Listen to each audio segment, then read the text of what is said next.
चलो जी, शुरू करते हैं पहले वेव ऑप्टिक्स की exercise 2।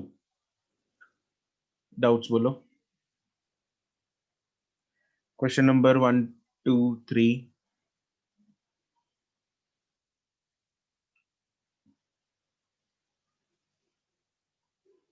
4, 5, 6।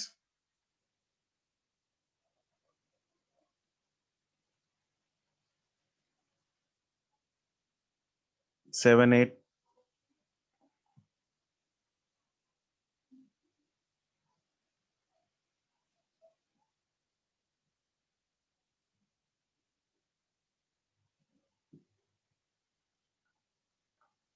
9, 10, 9। The path difference between two interfering waves at a point is lambda by 6.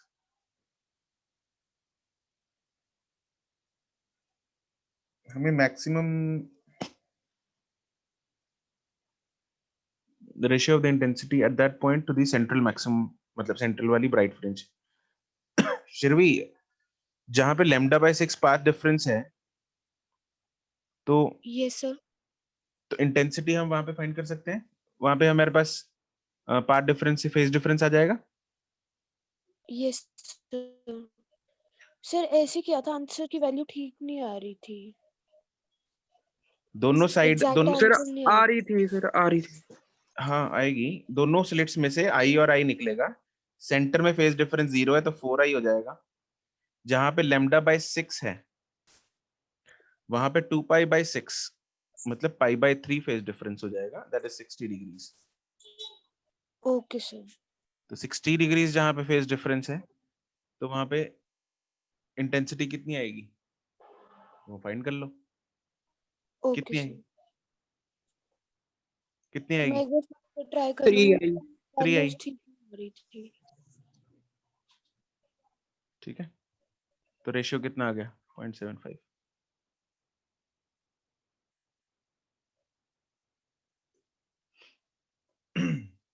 हाँ जी, next. Sir 11th।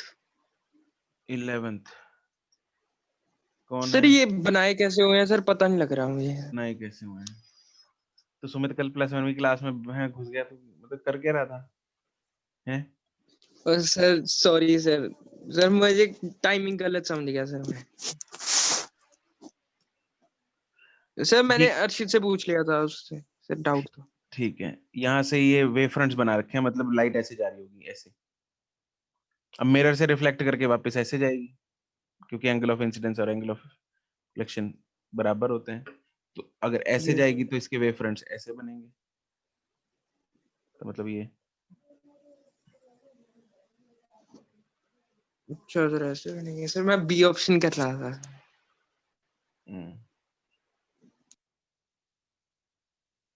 Next.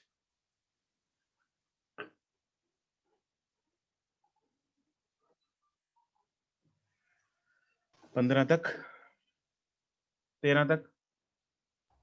Sir 12। 12 in a YDSC experiment, composite lights of different wavelengths. The distance between sir the two मेरा भी है sir ये।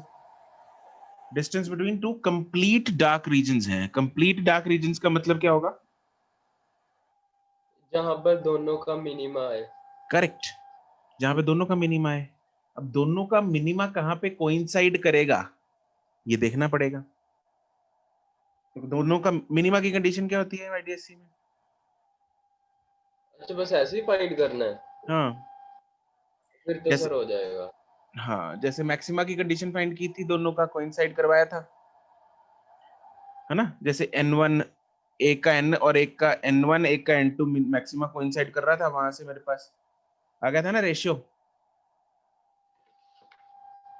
Yes sir. हाँ, तो यहाँ पे बस दोनों के मिनिमास कोइंसाइड करा दे और दो मिनिमास का डिस्टेंस निकाल के उनको माइनस कर दे।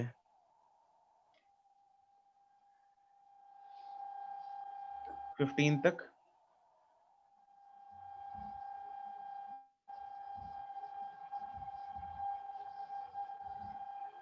ये ट्रेन कहाँ से गुजर रही है? अर्चित के घर के पास से। तेरा रेलवे लाइन के पास है क्या अर्षद घर? वो पीछे से सर कोई स्पीकर की आवाज आ रही है। अच्छा सर मेरा घर तो रेलवे लाइन से बहुत दूर है। अच्छा, बिल्कुल ऐसे लग रहा है जैसे ट्रेन का हॉर्न हो। पोलराइजिंग एंगल छोड़ दे भाई करण, सिलेबस में से कट गया है, पोलराइजेशन हमने किया ही नहीं। नेक्स्ट 15 तक, 20 तक।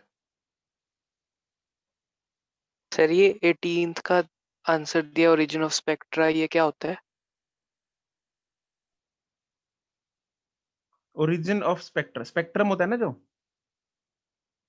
स्पेक्ट्रम ऑफ अच्छा लाइट, सर, उसका हाँ जी ओरिजिन, सर, हाँ उसका ओरिजिन की बात हो रही है। तो इसकी ठीक तो है बात सर। ही नहीं करते हम हाइजेंस प्रिंसिपल में। 23 अच्छा 23 में तो क्या करना है इसमें ना, पता क्या दिया हुआ है, 2 towers of 2 towers on the top of the hills। तो क्या है, इधर 2 हिल्स हैं, उसकी यहाँ पे टावर है, इसने सिग्नल भेजा दूसरे टावर पे, ठीक है, उन दोनों के बीच का डिस्टेंस है 40 किलोमीटर, ठीक है। द लाइन ज्वाइनिंग देम, ये दोनों टावर हैं इसके सर पे, हिल पे, line joining them passes 50 meters above a hill halfway between the towers। यहाँ पे एक बीच में हिल है,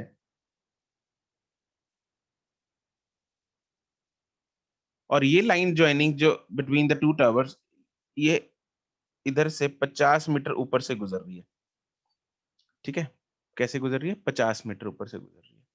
तो हमें वेवलेंथ फाइंड करनी है, longest wavelength of the radio wave that can be used. Okay, तो इसमें क्या फंडा लगाना है अपने को, इसमें ना, क्योंकि यहाँ पे टकरा के डायफ्रैक्शन होगी, कॉर्नर है, कॉर्नर से डायफ्रैक्शन होगी, तो अब हम क्या करेंगे, इतने रीजन में डायफ्रैक्शन का फंडा लगाएंगे। रे इधर से चली, इसको मान लो एक ऑब्स्ट्रक्शन का साइज, यूं समझ लो एक स्लिट साइज मान लो इसको, ठीक है। Let's say this is a, this is D, यहाँ पे मेरे को मैक्सिमा चाहिए, क्या चाहिए? मैक्सिमा चाहिए, राइट। तो थीटा, यहाँ पे मैक्सिमा जो फर्स्ट जो सेंट्रल मैक्सिमा है, मतलब ये हो गया। यार वैसे ना ये वाला भी क्वेश्चन आपके सिलेबस में नहीं है, ये फ्रेसनल डिस्टेंस है, और फ्रेसनल डिस्टेंस सिलेबस से कट गया है।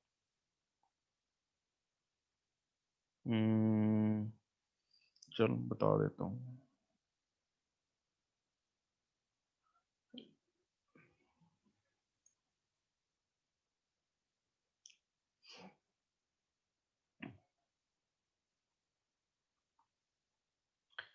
देखो थीटा इज इक्वल टू क्या है, लैम्डा बाय ए होना चाहिए, और theta is equal to arc upon radius भी होता है। अब यहाँ पे जो आर्क बन रही है ये वाली, हम इसको ऐसे मानो कुछ,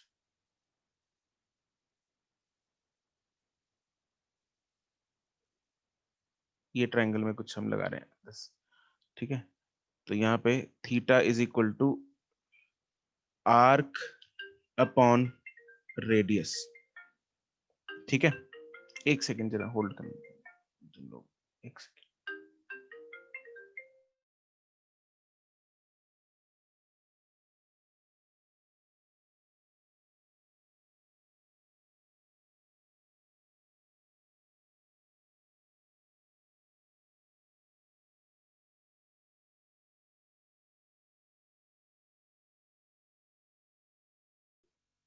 हाँ जी, यार अर्जेंट कॉल था।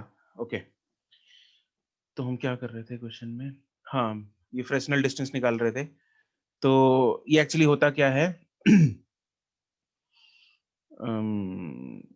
हाँ theta is equal to lambda by A, हम यहाँ पे क्यों लगा रहे हैं ये क्या चीज है?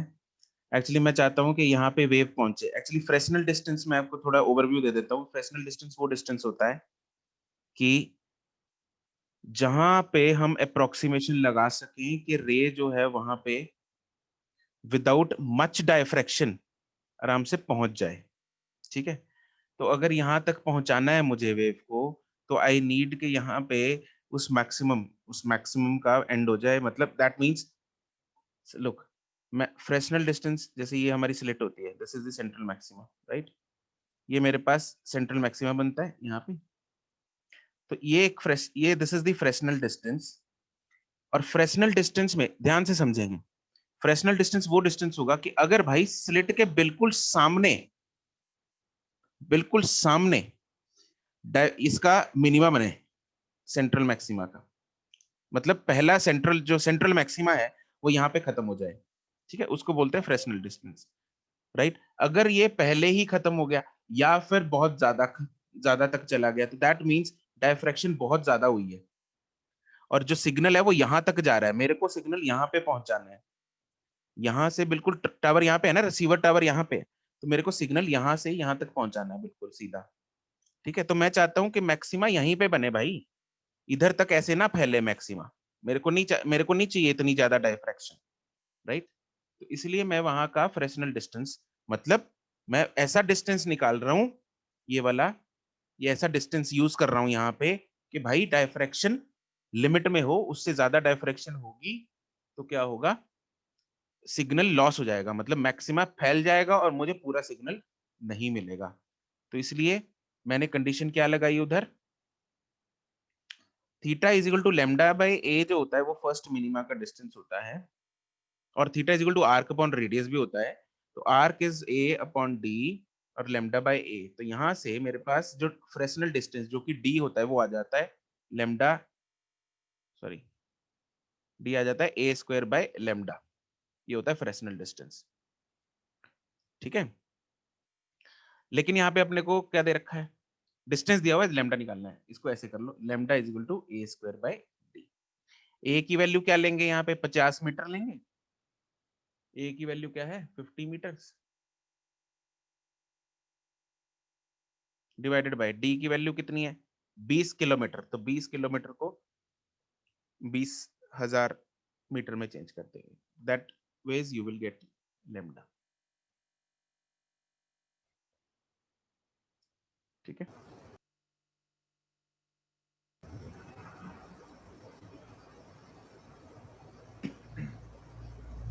नेक्स्ट,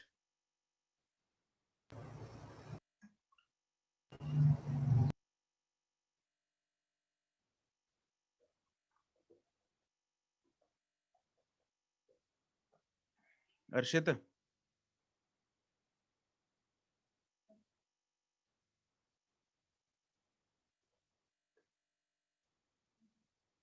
थर्टी तक डाउट,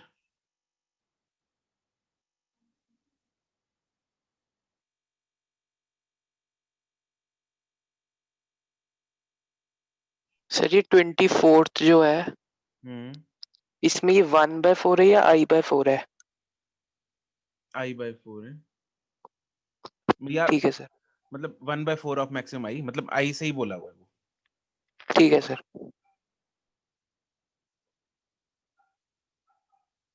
अर्षित अनम्यूट करना पड़ेगा,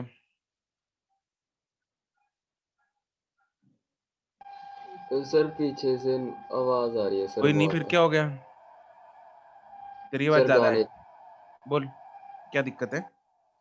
सर समझ नहीं आया क्वेश्चन। क्वेश्चन समझ नहीं आया, YDSC है, अब एंगुलर पोजीशन निकालनी है, एंगुलर पोजीशन मतलब एंगल निकालना है उसका, कहाँ का, जहाँ पे इंटेंसिटी 1/4 हो जाए, सेंटर पे मैक्सिमम है, सेंटर पे कितनी होती है सेंटर पे 4 आई। 4i होती है, यहाँ पे सेंटर में आई दे रखी है, सेंटर में 4i कब होती है, जब दोनों स्लिट से आई आई आए, तो सेंटर मतलब में 4i हो यहाँ जाए, यहाँ पे अगर सेंटर में आई है तो मतलब दोनों स्लिट से कितनी आ रही होगी I/4। I/4। अब ऐसी जगह ढूंढनी है जहां पे इंटेंसिटी I/4 हो जाए, तो रिजल्टेंट का फॉर्मूला यूज कर, सर किया था उससे, ऐसा आंसर नहीं आया लैम्डा की टर्म्स I/4 में। Plus I/4 plus 2I/4 root I/, जब 2 इंटू I/4 आ जाएगा अंदर, cos of theta, this is यहाँ से 2, तो सर पाई की टर्म्स में आएगा आंसर। हाँ हाँ फाई तो निकालना पड़ेगा एक बार, तो मेरे पास इधर cos थीटा कितना आ गया, 1 माइनस 1/2, मतलब वहां पे जो वो क्या बोलते हैं उसको, फेज डिफरेंस है 120 डिग्री का है, 2π/3 का है। तो अगर फेज डिफरेंस 2π/3 का है तो लेमडा डेल्टा x कितना होगा, पाथ डिफरेंस कितना होगा? पाथ डिफरेंस 1 मिनट,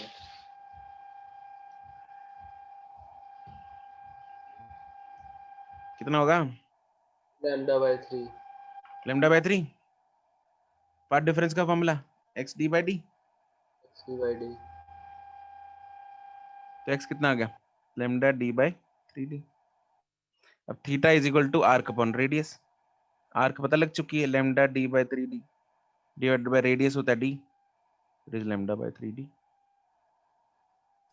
सर इसे सीधा एंगुलर विड्थ से भी कर ही सकते हैं, theta equal to λ/d।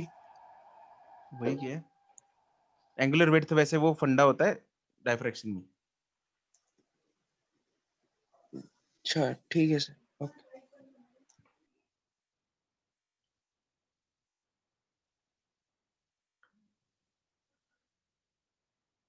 Next 30 तक।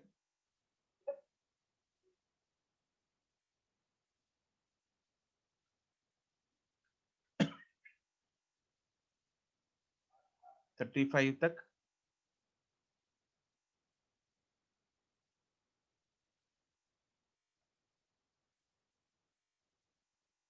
थर्टी सिक्स तक। 36 ही है बस।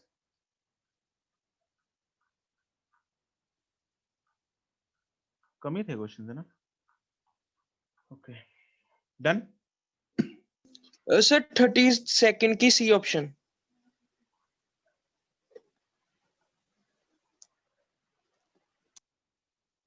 32 की C option.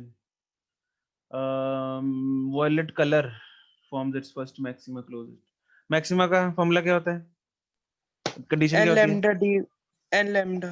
n lambda D by D, मतलब x is equal to n lambda D by D होता है ना। हाँ जी सर। तो first maxima D by D तो दोनों का सेम है, लैम्डा जिसका सबसे कम होगा उसका फर्स्ट मैक्सिमा सबसे नजदीक बनेगा। लैम्डा जिसका सबसे विभजन, हाँ जी सर, ठीक है ठीक है तो वॉयलेट ठीक है बनेगा। सर, हाँ जी हाँ जी ठीक।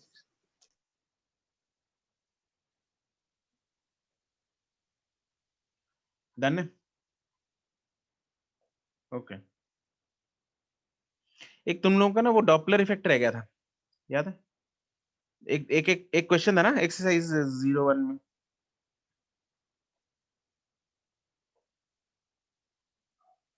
डॉपलर इफेक्ट याद है तुम लोगों को क्या होता है? +1 वाला वही है, सेम है, कोई फर्क नहीं है, 2 मिनट वही सेम फंडा है, वही सेम चीजें है। व्हाट इज डॉपलर इफेक्ट, याद है कि नहीं है? नहीं सर। नाम तो याद है, बाकी कुछ नहीं याद याद। है तो अच्छा फ्रीक्वेंसी अलग अलग होती है जब आप सोर्स एंड आप मूव करते हाँ, जब सोर्स या ऑब्जेक्ट जो भी है वो दूर जाए या पास आए, आपस में देयर इज सम, आपस में रिलेटिव वेलोसिटी हो उन दोनों की, तो क्या होता है, फ्रीक्वेंसी जो एपरेंट फ्रीक्वेंसी है वो चेंज हो जाती है ना। यही होता है डॉपलर इफेक्ट। इसमें भी ऐसा ही है, लाइट में भी ऐसा ही है। तो लाइट में भी क्या होता है कि जो दो एक लाइट सोर्स अगर किसी ऑब्जर्वर से दूर जाएगा या पास जाएगा, पास आएगा, तो उसकी जो एपरेंट फ्रीक्वेंसी या फिर एपरेंट वेवलेंथ है वो चेंज हो जाएगी। That is Doppler effect. Obviously ऐसा नहीं है कि 20 मीटर प्रति सेकंड से जा रहा है तो उसका कलर व्हाइट से ब्लू दिखने लग जाएगा, इतनी कम वेलोसिटी में चेंज नहीं होता। Obviously that velocity has to be comparable to the velocity of light, तभी कुछ ज्यादा डिफरेंस, मतलब बहुत ज्यादा होनी चाहिए तभी फर्क लगेगा उसकी वेवलेंथ में। ठीक है जी, तो फॉर्मूला वही है उसका, एक बार लिख लेते हैं इसको जरा, बीच में अगर जगह है तो लिख लो डॉपलर इफेक्ट डाल के।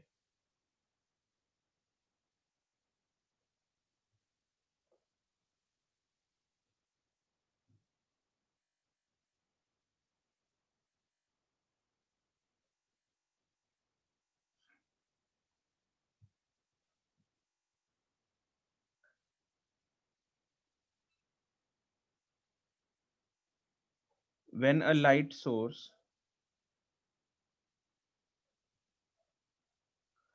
नहीं, when there is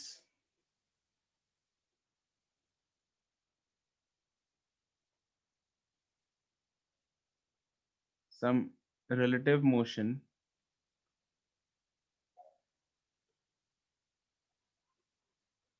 between a light source and the observer,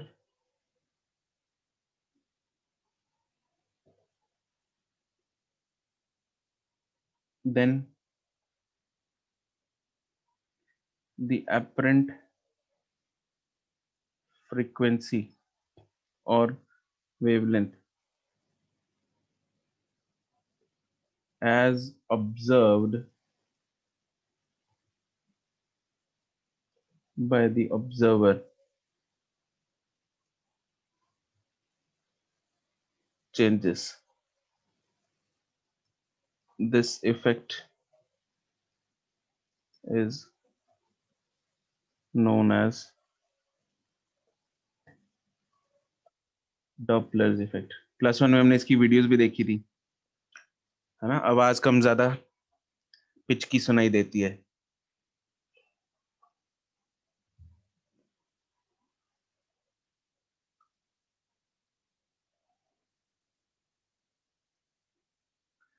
ठीक है, और जो इसका फॉर्मूला है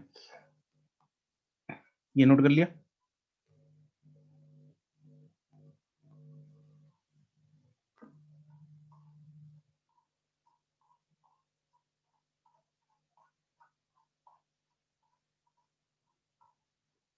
फॉर्मूला इज, जैसे उसमें भी डेल्टा न्यू बाय न्यू था, इसमें भी डेल्टा न्यू बाय न्यू है, बट यहाँ पे velocities delta nu by nu का magnitude is equal to v by c। यहाँ पे v इज एक्चुअली v रेडियल,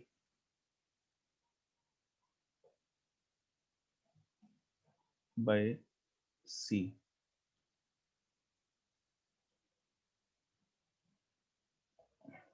इसका मतलब क्या है, v क्या है, c तो पता है हमें क्या है, वेलोसिटी ऑफ लाइट है। v क्या है, वेलोसिटी ऑफ द ऑब्जेक्ट, मतलब रिलेटिव वेलोसिटी। v रेडियल जो है that is the relative velocity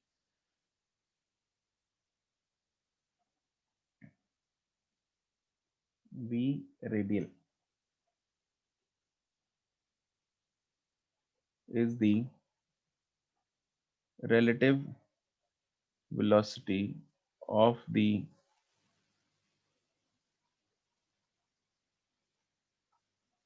light source with respect to the observer। लेकिन रेडियल क्यों लिखा है, that is along the line, along the line joining the light source and observer।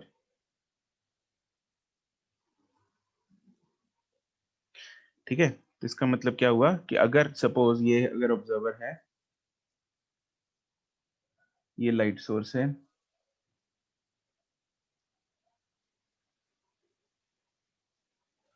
और अगर light source let's say ऐसे जा रहा है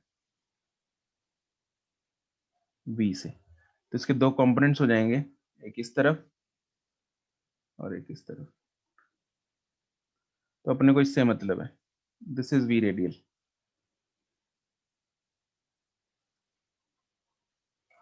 because this is along the line joining observer and the source।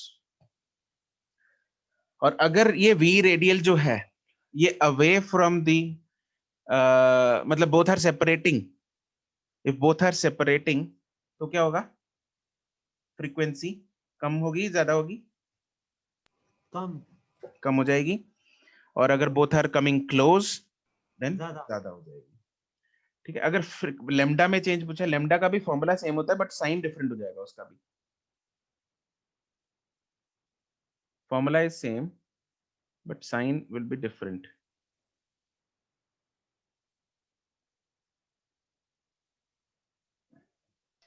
मतलब सर डेल्टा ये by nu is equal to minus of delta lambda by lambda. Actually अगर frequency कम होगी तो लैम्डा बढ़ जाएगा.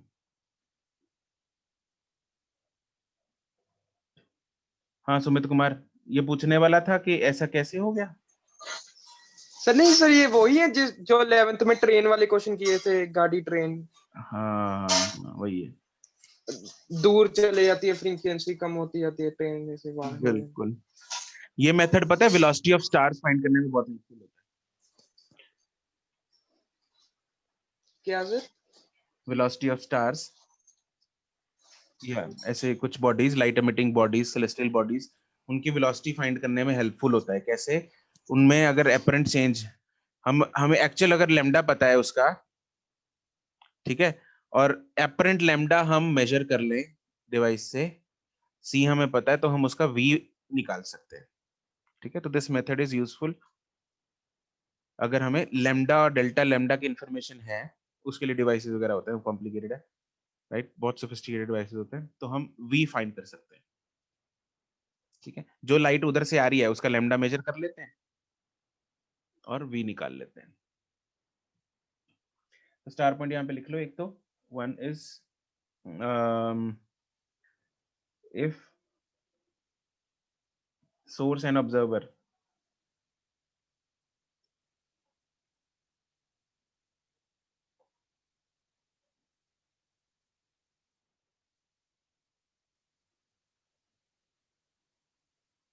getting apart, then frequency decreases and lambda increases.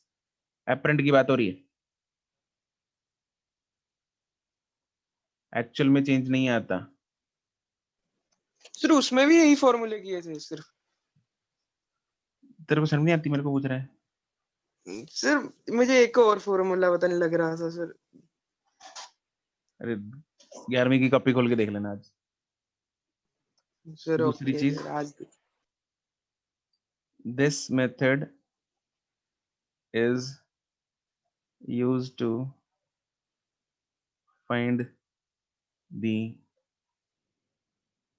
velocity of stars etc.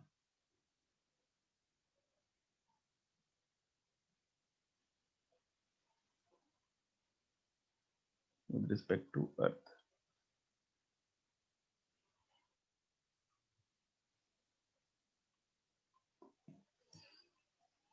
ठीक है, तो वो जो एक क्वेश्चन था, 2 क्वेश्चंस थे एक्सरसाइज में, वो हो जाएंगे अभी. बहुत हलवा क्वेश्चन है, कर लोगे तुम. सीधा फॉर्मूला बेस्ड क्वेश्चन है. पुट दी वैल्यूज, वो लैम्डा है, डेल्टा लैम्डा वगैरह उसमें डालना, हमारे पास आंसर आ जाएगा. ये भी जरा ऊपर मॉड में डाल लो. मॉड में इसलिए यूज कर रहा हूँ क्योंकि भाई कम भी हो सकता है, ज्यादा भी हो सकता है लैम्डा, डिपेंडिंग ऑन दी. हमें साइन में रट्टा मारने की जरूरत नहीं, साइन अपने को पता है, साइन पता लग जाएगा. अगर दूर जा रहे हैं तो फ्रीक्वेंसी कम होगी, डेल्टा न्यू नेगेटिव होगा, और दूर जा रहा है तो डेल्टा लैम्डा क्या होगा?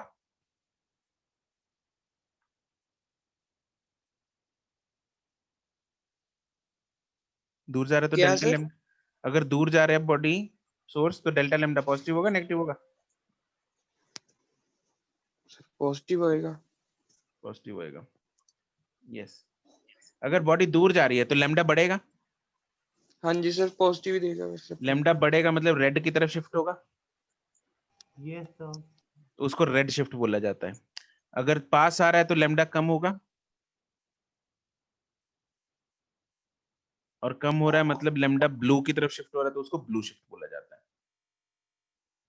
ठीक है, okay sir. Red shift if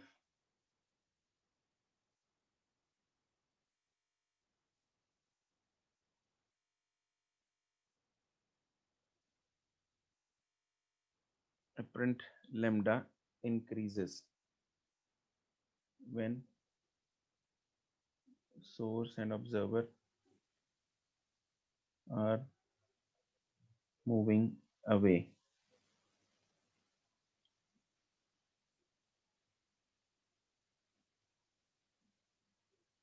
And blue shift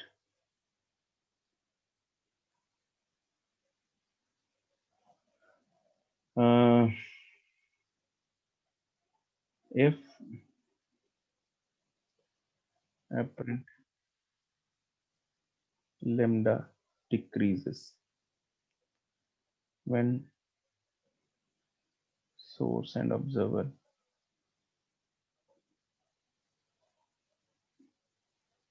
are coming close.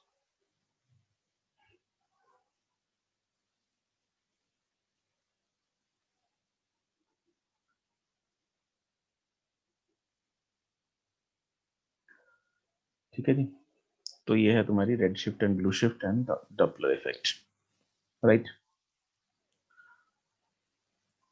Okay,